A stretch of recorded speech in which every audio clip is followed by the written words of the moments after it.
Mid-major basketball at its finest. Cam Young stays red hot while making history. Men's hockey rides up to New York for some intense matches. It's chilly and snowy up here, but baseball season is upon us. Bobcats get it going down south.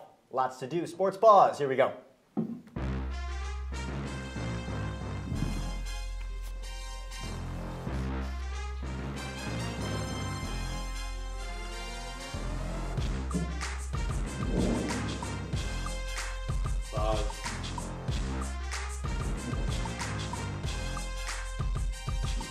Bobcat Nation, Sports Paws is back for another show. Here in Studio 125, I'm Eric Kerr. He's Bryan Schwartz. Bryan, this week of Bobcat Sports was crazy to say the least. Some top-notch sports right now and shades of warm weather, Eric. We'll start, though, with an absolute stud. His name, Cam Young. We'll get to the first two games of the week later, but we start with Quinnipiac and Siena from Albany, where Mac's leading scorer made a statement. Put me on your radar, America, says Cam Young. Quinnipiac and Siena, let's check it out. We start in the second half. Quinnipiac up by 4. Jalen Pickett drives to the lane, this freshman sensation. Second half still, Jacob Rigoni tries to inbound the ball, and Siena gets the steal. Jalen Pickett, top of the key. 11 seconds to go with Cam Young on him. Game tied. Siena needs a bucket. Gets it inside. Matty Camper. He's got it. Overtime now. Up at the Times Union Center with 6 seconds left. Siena down by 2. Jalen Pickett. Yes, sir. 86-86. We go to double overtime. Siena up by 2 with a minute to play. Cam Young drives to the paint, puts it back up and in. Tie game at 90. Then Jalen Pickett, the Sloan Seymour 3-ball. Siena up 93-90. Next Quinnipiac possession, Cam Young. Yes, sir, that's the answer. Game tied at 93. And Eric, a third overtime. It's crazy. Cam Young drives in, bucket, and one. Quinnipiac up 96-93.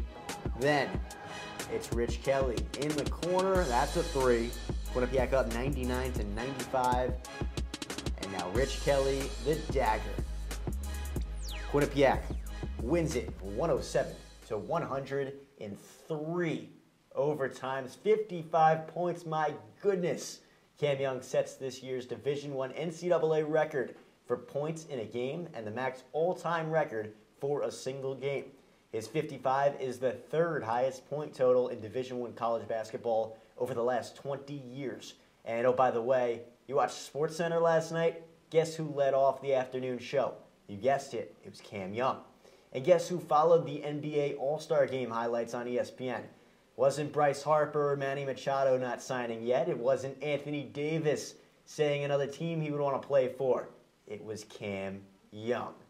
And we spoke with Cam Young today after Sunday's historic performance. Here's what the 55-point man had to say.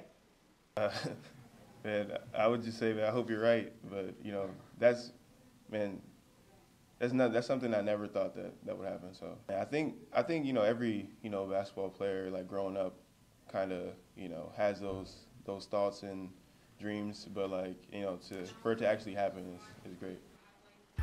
Let's rewind the time back to last Friday night as the Mayor's Red Foxes come to Leonard Court to take on the Bobcats. Here we go, start of the game now. It's the first half.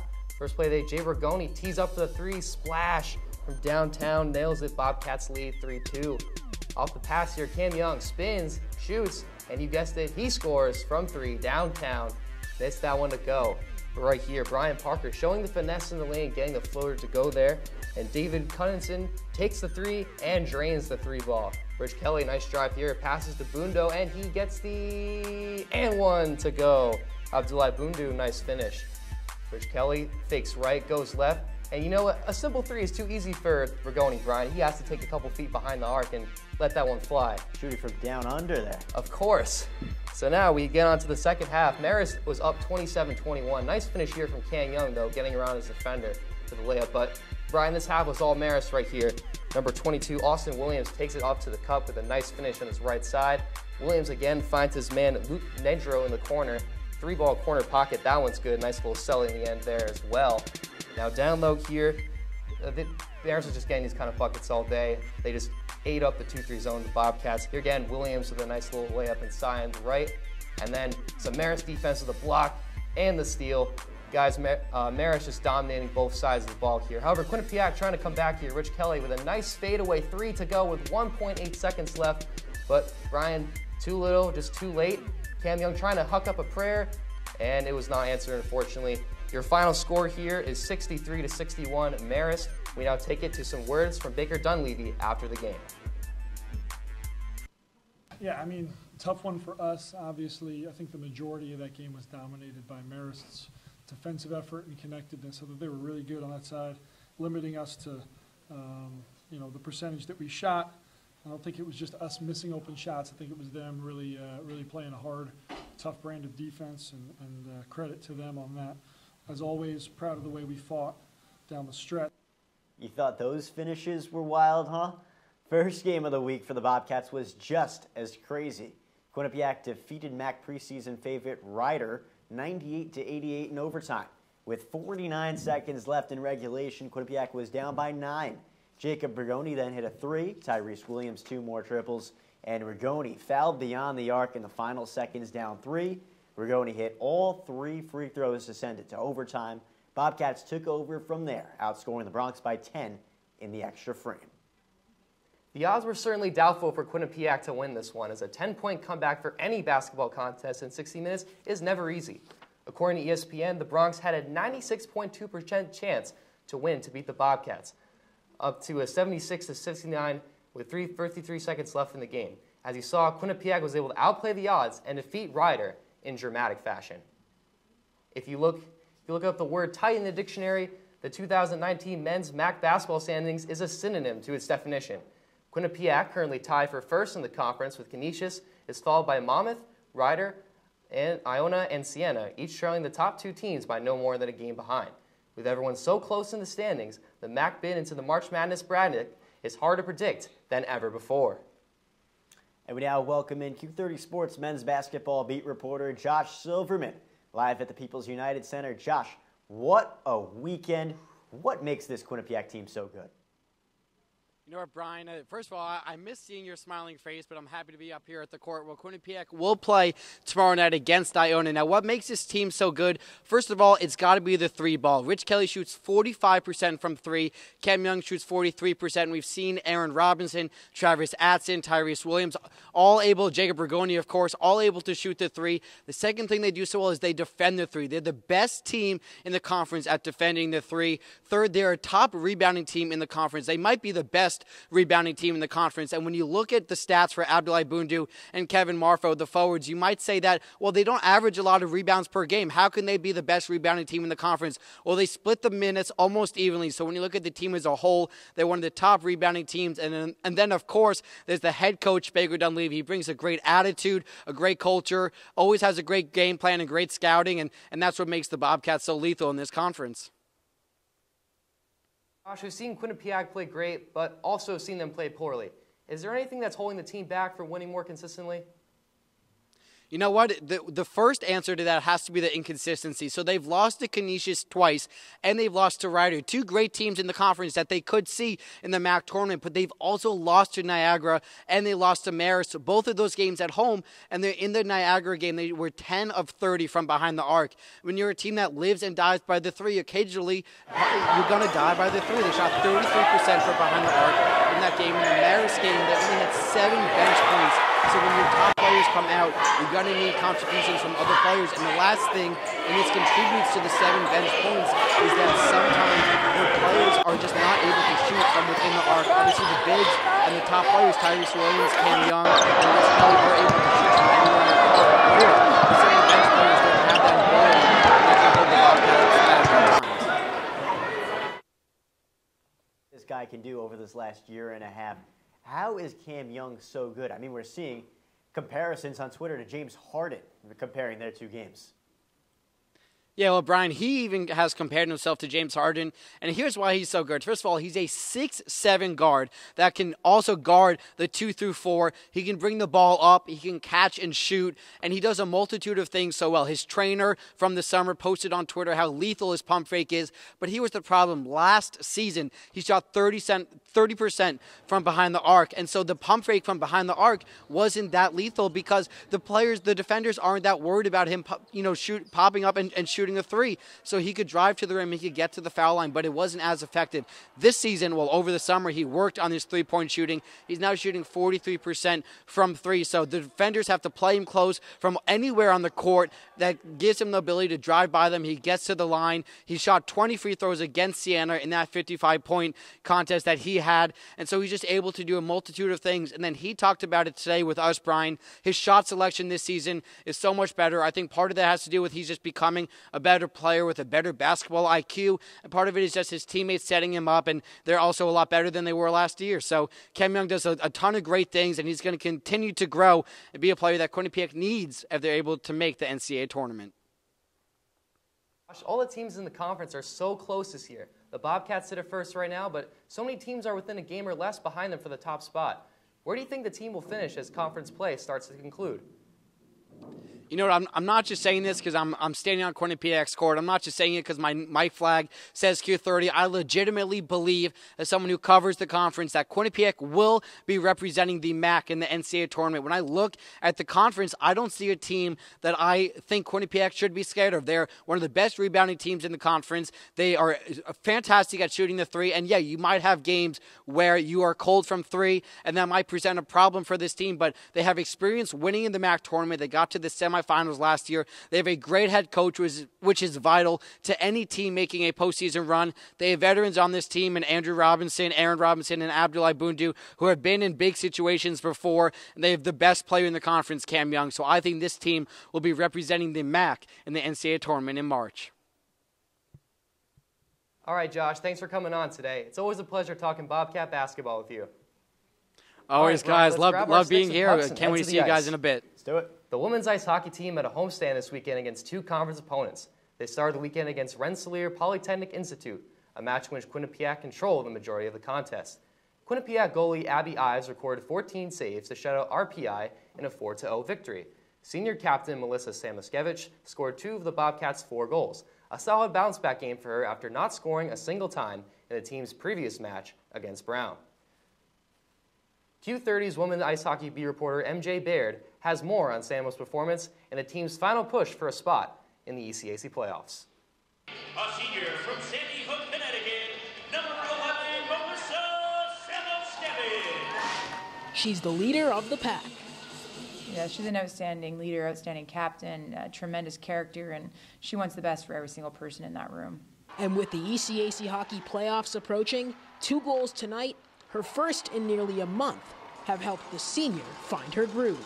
Cass kind of drives do the right things, and the goals will come. So the assists before were just as good because Brandy's been scoring a ton of goals. So whoever scores is that's how we're going to win games. She's been so close. She gets a lot of pucks on the net, and there's been a few that just missed by inches, and she knows it. She's been building with that confidence. Tonight's win over RPI means 2 more points in the conference standings, creating more separation for the Bobcats for that 8th and final playoff spot. But wait, playoffs? This team isn't trying to make just any old playoff push.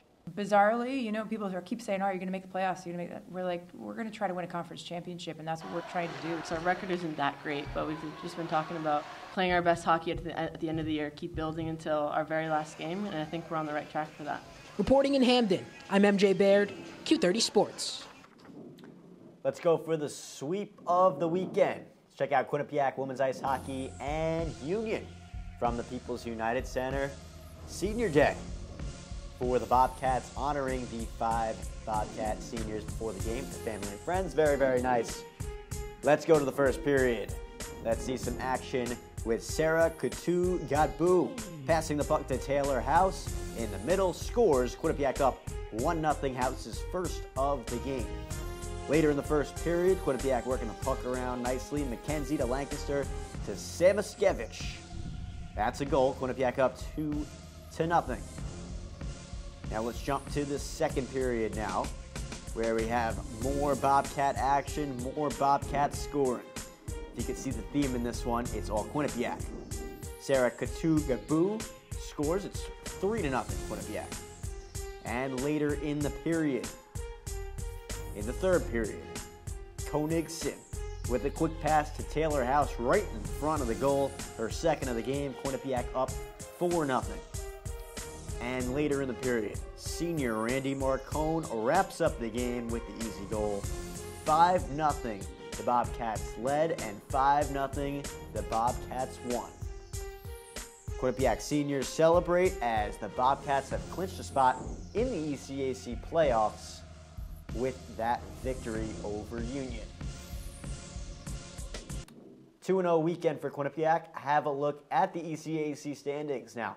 Bobcats clinched a playoff spot over the weekend, locked into the top 8. Princeton is at the top. Cornell, Clarkson, Colgate right behind. 1 point separating those 5 through 8 seeds in the conference. Let's head into our first set of commercials. When we come back, the men's ice hockey team packs their bags to New York for some competitive conference matchups. Quinnipiac women's basketball actually played a close game for once. Can you believe it? We'll be back.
Welcome to the WQAQ Morning Show. Dan Ball and Emma Spagnolo joining you here from the QAQ studios in Hamden. And Emma, it is that time of year again.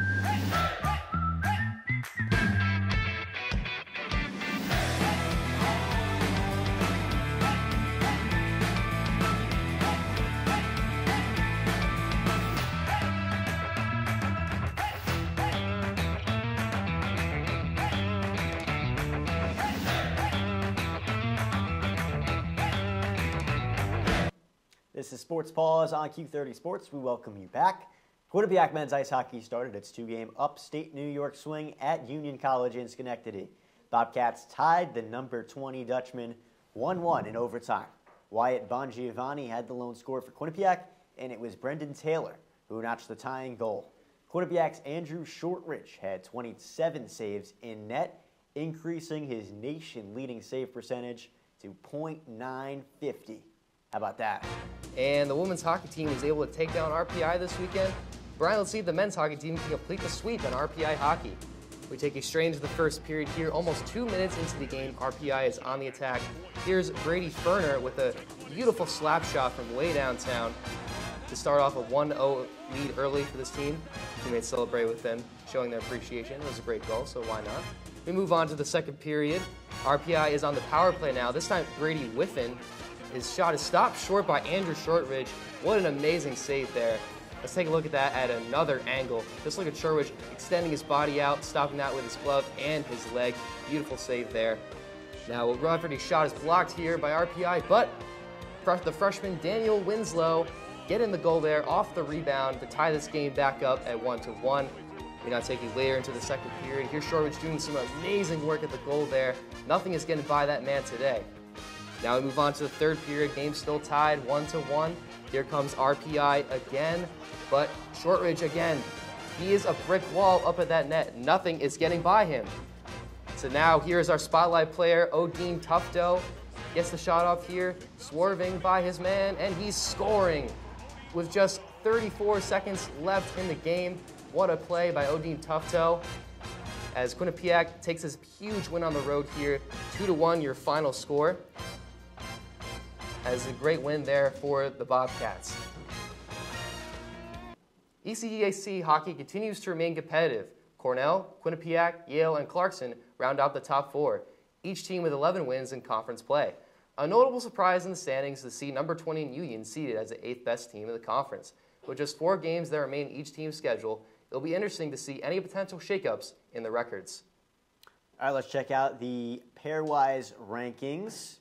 Quinnipiac sitting there at number 6. St. Cloud State at the top in front of UMass, Minnesota Duluth, Denver, Minnesota State. And there's Union right at the bottom there at number 20. Well, that's all from the hockey teams. Let's get back to basketball. The women's basketball team refuses to lose. The team was able to extend their win streak to 14 in a row after the recent 2 games. The weekend started with a trip up to Riverdale, New York, where the Bobcats took on the Jaspers. Liza Haya Morgan dropped 13 points to lead Manhattan, while Erin McClure led Quinnipiac with 12 points. The Bobcats' 18 team assists in comparison to the Jaspers' 7 showcase that team play is key to any victory. After the masterful defensive performance Friday, Quinnipiac was back at it Saturday, defeating Fairfield 48-40. Quinnipiac actually trailed 33-31 after 3 quarters, but outscored Fairfield by 10 in the 4th. Aaron McClure and Jen Fay both had 11 points. Bobcats forced 22 turnovers, including 5 steals each from Paula Strautmanet and Brittany Martin. MAC standings, Quinnipiac, of course, at the top, and it doesn't look like anyone will catch them. Let's take a look. Ryder and Marist a few games back, check in at the 2 and 3 slots. Niagara, the only other team in the conference above 500, Iona and St. Peter's, all the way in the cellar with 3 conference wins combined between the 2. Don't go away because we still have more coming. Stick around as the acrobatics team hosts their first meet against Oregon. And who would get the #1 spot on our top 5 plays? Here's a hint. He's part of all 5. More Sports Paws coming up.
Welcome to the WQAQ Morning Show. Dan Ball and Emma Spagnolo joining you here from the QAQ studios in Hamden. And Emma, it is that time of year again.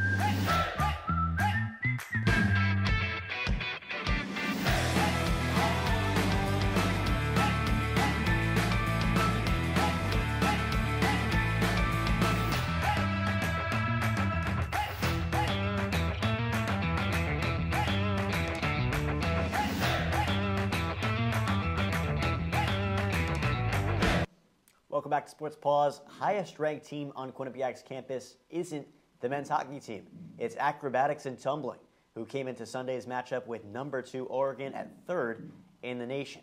Bobcats fell to the Ducks 268-264, and it won't get much easier for Quinnipiac as the Bobcats will travel to Waco, Texas for a visit with #1 Baylor this Sunday. And after the match Sunday, Q30 Sports' Katie O'Keefe caught up with Quinnipiac acro and tumbling base Allie Williams. Quinnipiac, an incredible effort today. You fell just 4 points shy of the Oregon Ducks. So tell me, what were your expectations coming into your first meet? Since it's our first time out, we just wanted to do everything at the best of our ability, and I'm really proud of us. I think we got that done. And so what were some of the conversations like in between your meets, and what were you saying to your players and your coaches? So right after the first round, we were coming in hot. We did good. We had a little bit of a lead, so we were really happy. We were pumped up. After the second round in acro, we had a little bit of a fall there, and so it kind of was just about keeping everyone's energy high and just keep the motivation up that we can keep doing as best as we could do, and it ended up well. So. Right. It really did. And this weekend you traveled to Texas to face Baylor. What are you looking forward to most at that meet? I'm looking forward to just getting some redemption on the things that we lost sight of at this meet, but honestly, I'm just really excited. I'm excited to put out a routine that we were really proud of, and not like we weren't proud of the one today, but we can do a lot better, so I'm happy for that. Well, good luck at that meet, Allie. Thank you. Thank you. The women's indoor track and field team placed 4th out of 9 teams of the MAC championship last weekend. Quinnipiac freshman Simone Foster was named Indoor Track Rookie of the Meet with an impressive second-place time of 8.66 seconds in the 60-meter hurdles. Sophomore Brittany Del Mundo also broke the school record for the triple jump with a height of 11.37 meters. Undefeated no more. Well, it was just one win, but you got to take it, right? Quinnipiac women's lacrosse dropped its matchup with Brown Saturday, 16-9. Riza Mosenthal paced Brown for 8 goals. Quinnipiac's Allison Kuhn led all scorers with 10. Bobcats continue their out-of-conference slate Wednesday down the road at Yale. The men's lacrosse team also did not fare well against the Brown Bears. With a final score of 20-7, Brown simply dominated from the start. While Tyler McKay was the leading scorer for the Bobcats with 3 goals, the scoring onslaught from the Bears, led by Darian Cook and Luke McCaleb with 3 apiece, was just too much to handle. Baseball now. Quinnipiac opened up its season dropping 2 games to UNC Greensboro in North Carolina. First game Friday, Bobcats fell 12-5. Lone highlight was a big one. Liam Scaffarello set the Quinnipiac Division I career home run record with his 32nd long ball. Second game Saturday wasn't much better, an 8-2 loss. Sunday's matinee was canceled due to rain. Next up for Quinnipiac, a weekend at Wake Forest. Elon this Saturday, then the Demon Deacons for 2 more to round out the trip. While most Quinnipiac students sit through the brisk temperatures of February, the softball team decided to spend a weekend out in Madera Beach, Florida for an invitational tournament.